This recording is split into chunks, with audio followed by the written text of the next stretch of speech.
Hello and welcome back to Everything Boats with Captain Frank Lanier, where we discuss boats and boating, from maintenance and repairs to seamanship and safety, as well as everything in between. This podcast is a companion to my YouTube channel of the same name, so if you like and find it useful, be sure to subscribe and please check out my YouTube channel as well, where you'll find hundreds of informative videos on pretty much every boating topic imaginable. Today we're going to be discussing how to change your transmission fluid. For those of us in the biz, it's also known as a reduction gear, but reduction gear, transmission, same thing. We're going to talk about how to change the fluid in it and how to make it as easy on you as possible, because we all know the easier it is to do it, the more likely that you will do it. Like engines, transmission manufacturers also provide ATF, automatic transmission fluid, change-out timelines. These change-out intervals are based on time frames or hours of operation. However, extenuating circumstances can also factor in as well, such as how often the boat is used, for example. If annual ATF changes are recommended, but boat use time is heavy, you may want to change the fluid more frequently, let's say every 6 months. Again, it depends on how much or how many hours you put on the boat and the transmissions. When preparing for your fluid change, the first step should always be read the owner's manual. In addition to providing you with the recommended type and quantity of transmission fluid you'll need, it also provides tips on how to best accomplish the task. So let's touch on removing the fluid, the actual removing the transmission fluid. Marine transmissions typically have no drain plug, which means you'll have to use a portable vacuum pump to remove ATF fluid via the dipstick or fill port. If you have one on hand to change the engine oil, we mentioned this in my previous video on how to change your engine oil. I'll post a link to that below.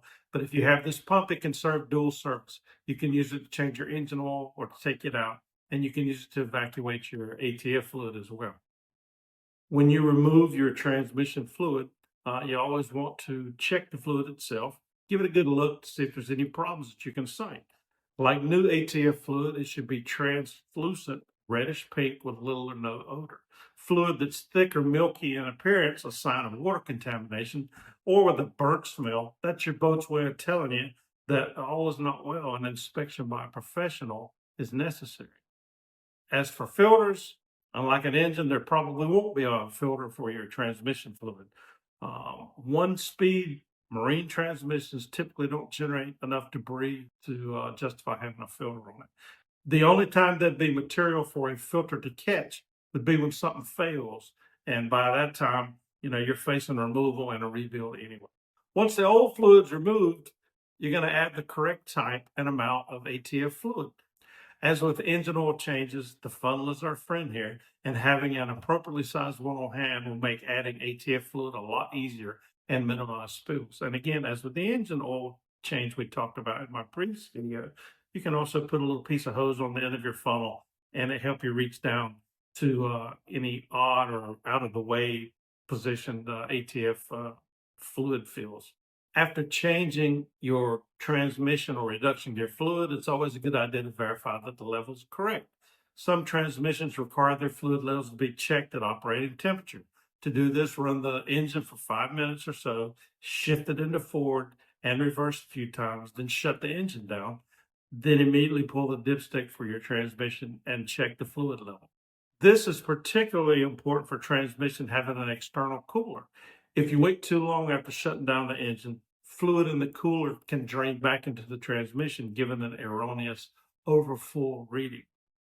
I hope you enjoyed today's podcast. And if so, and you want to buy Captain Frank a cup of coffee, please click on the support link in the text description below. All monies received, not spent on coffee, will go towards making even more awesome podcasts for my channel. And as always, thank you for your support.